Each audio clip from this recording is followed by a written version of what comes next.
राम जी की देखिए, राम परिवार में आपका सभी का स्वागत है। और मैं आपको आज राम परिवार के एक सबसे बड़े सदस्य, सबसे महान सदस्य, यहाँ तक कि हनुमान जी से भी ज़्यादा महान सदस्य के बारे में बताऊंगा। और मेरी निगाह में सबसे बड़े राम भक्त वही हैं और उनका नाम है लक्ष्मण जी नाम है उनका। श्री राम के छोटे भाई लक्ष्मण, जो उनकी छाया थी। देखिए, वाल्मीकि रामायण के बालकांड के सर्ग 2 में ये वर्णन मिलता है। भगवान राम जब युवावस्था में अपने घोड़े पर सवार होकर शिकार करने के लिए जाते थे, मृग का शिकार करने के लिए जंगल में जाते थे, तो लक्ष्मण जी छाया की तरह उनके पीछे धनुष बाण लेकर उनकी रक्षा के लिए चलते थे। लक्ष्मण जी की माता भी थी, पिता भी थे। राम जी के साथ उनका विवाह भी उर्मिला जी से हुआ था राम जी के समय में। और लेकिन उनके लिए सभी रिश्ते नाते होते थे, बेकार थे। राम के प्रेम के आगे सभी प्रकार के रिश्ते नाते फीके थे। माता से प्रेम करते थे, लेकिन राम के प्रेम के आगे सुमित्रा माता का प्रेम भी फीका था। उर्मिला जी को पत्नी रूप में उन्होंने स्वीकार किया, लेकिन उर्मिला जी के प्रति भी उनका प्रेम फीका था, राम के प्रेम के आगे फीका था। इसका उदाहरण ये है कि जब वो जंगल में, वन में अपने भाई का उन्होंने अनुकरण किया, तो उर्मिला जी को साथ नहीं ले गए ताकि राम की और सीता मैया की सेवा में कोई बाधा ना पड़े। ये राम प्रेम का अनुपम उदाहरण है। दशरथ जी से प्रेम करते थे, पिता थे वो, लेकिन राम के प्रेम के आगे दशरथ जी का प्रेम भी कोई मायना नहीं रखता है। जिसका उदाहरण इस बात में मिलता है कि जब भगवान राम को राज्याभिषेक की जगह दशरथ जी ने आदेशित किया कि आप वन में जाएंगे 14 वर्ष के लिए, और अयोध्या का राजपाट जो है ये भरत जी को दिया जाएगा। ये कैकेयी के कहने से उन्होंने किया। तो लक्ष्मण जी राम को ढूंढते हुए सुमित्रा जी के महल में पहुंचते हैं, जहां भगवान राम पहुंचकर अपनी माता को पूरा समाचार बता रहे होते हैं और उनसे वन गमन के लिए आज्ञा मांग रहे होते हैं।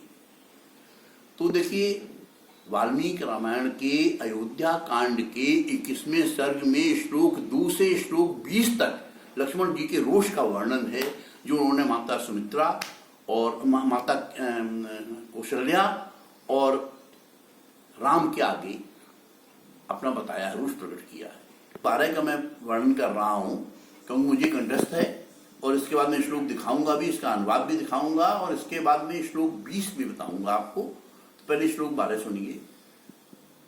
श्लोक 12 में अयोध्या कांड की सर्ग 21 के श्लोक 12 में लक्ष्मण जी इस प्रकार कहते हैं, प्रोत्साहितो इयं कैकेय्या संतुष्टो यदि नः पिता, नः कहते हैं अस्माकं, अर्थात हमारे, नः पिता अमित्रभूतो निसंगम बध्यताम अपि। यदि कैकेयी द्वारा प्रोत्साहित करने पर हमारे पिता संतुष्ट हैं और राम को वनगमन के लिए भेज रहे हैं, तो ऐसे पिता को या तो बंदी बना लेना चाहिए या उसका वध कर देना चाहिए। ये देखिए, आप देखिए, संबंधित श्लोक 12वां ये है वाल्मीकि रामायण का। वाल्मीकि रामायण के अयोध्या कांड का ये है 12वां श्लोक, जो मैंने आपको भी बताया। अब आप ये 19वां श्लोक देखिए। इसमें ये कहते हैं, हनिष्ये पितरम वृद्धे कैकेय्या आसक्तम मानसम कृपणम च स्थितम वाल्ये वृद्ध भावेन गर्हितम।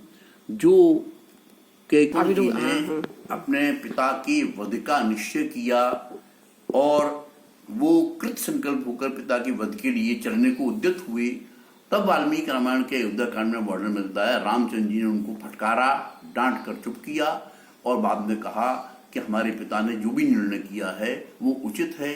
हम लोग रघुवंशी हैं और हम लोगों को अपने पिता के प्रति इस प्रकार क्रोध नहीं करना चाहिए। लक्ष्मण, तुम शांत हो जाओ, वन गमन में निश्चित रूप से करूंगा, तुम्हें मेरे साथ चलने की। तब लक्ष्मण जी ने जिद की, राम ने इस पर स्वीकृति प्रदान की।